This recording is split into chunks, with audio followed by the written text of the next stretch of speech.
A new documentary series is taking an in-depth look at one of the deadliest mass shootings in modern U.S. history. 11 Minutes is premiering exclusively on Paramount Plus, roughly 5 years after the 2017 Las Vegas shooting. The four-part documentary features intimate interviews with survivors of the Country Music Festival mass shooting. A gunman opened fire on the crowd from the 32nd floor of a nearby resort, killing 58 people and injuring more than 800 others.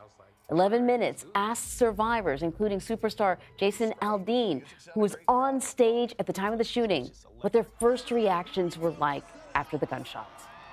I'm looking at my guys on side stage going, I don't know what that is, but like fix it, because I can't, it's like really annoying and I can't hear the band. It was just kind of throwing me off a little bit. So I was actually kind of getting pissed off at them because I'm like, I don't know what that is, but find it and fix it. Still thinking it was something to do with equipment.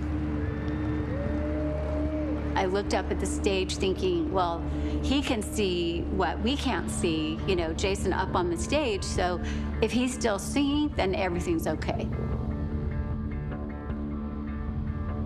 And then there was a whole nother set of pops.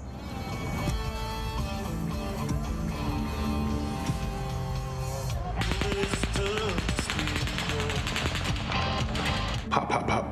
Pop, pop, pop. Ting, ting, ting, ting, ting. Clack, clack, clack, clack, clack, clack, clack.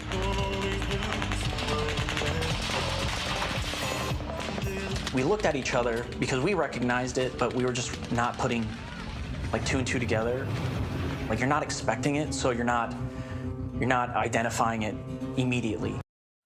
So joining me now is Storme Warren. He is a host of Sirius XM's The Highway. He's also a survivor of the Las Vegas massacre.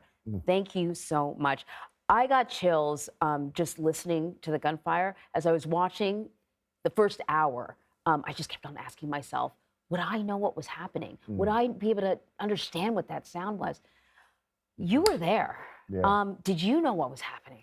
Not at the time. They were the first volley, is what they call it. The first volley of bullets was short, and it just sounded out of the ordinary for anything you've heard on a stage or at a concert venue. Just weird sounds.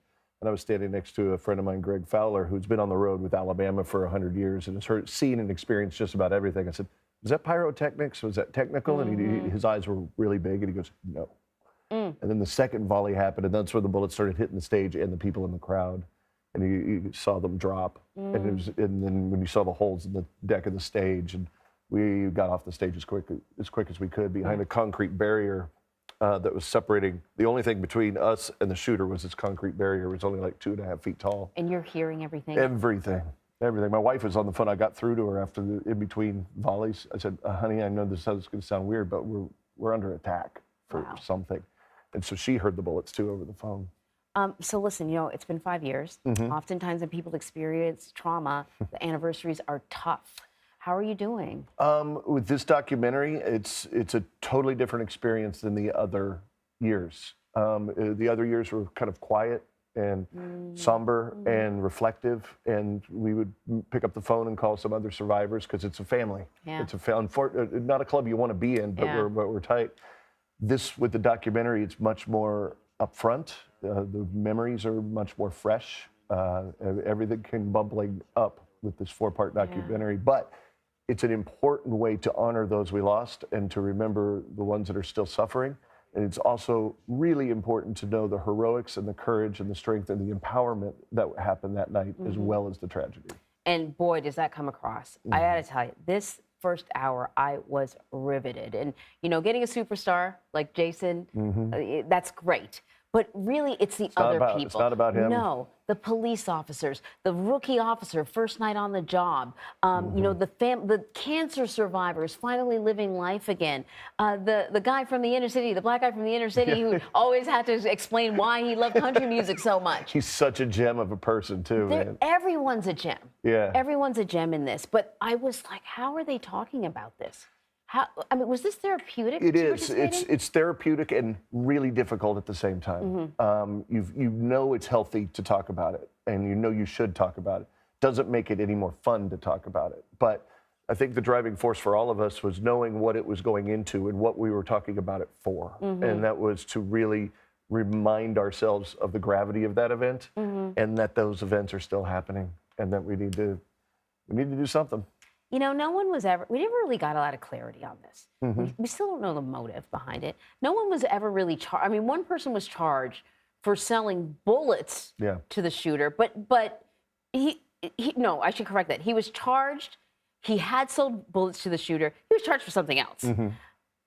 Is there a level of frustration? No. Or does it even matter at this point? No, it doesn't matter. Okay. I was very clear to Sarah, one of the producers of the documentary, before I agreed to do it. I said, 2 things I have to ask, or I'm not going to do it. One is that it needs to be a correct timeline of events, and the stories included in that timeline have to be the truth and the facts, and no speculation and no. I mean, you could go down a rabbit hole speculating why and how, and all of us, I think, collectively realize it doesn't matter. He's not the focus of this, and he's not the focus of that night. And I never. The other thing I asked for is that his name never be mentioned. And I didn't mention his name for that very reason. So documentaries put together by See It Now Studios, puts together a ton of great documentaries. But when I heard about it, I thought, oh, I remember covering the story. It was so heavy. Do I want to watch a doc? Yes, you do, because it's important. It's not light watching. It's not entertainment. You're not going to grab a bucket of popcorn and passively watch this. You're going to be immersed in this story, and you need to be.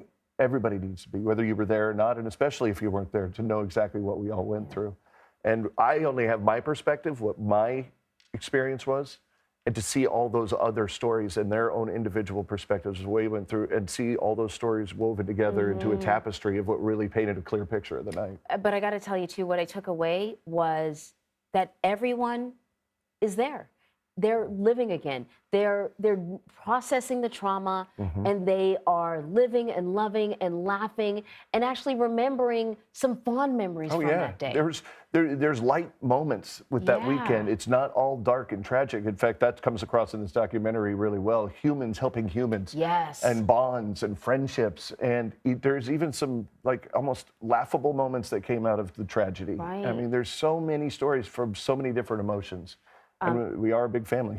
Absolutely great project, Stormy. I'm so happy that you were able to come by here and talk to us. Thank you so much. Thank you. It's, again, not real light watching, but very important. But good, but really good. You will not be disappointed. Especially the last 7 minutes. You don't want to miss that. It's good. So you can stream the 4-part documentary, 11 Minutes, now on Paramount Plus, which, like CBS, is part of Paramount Global.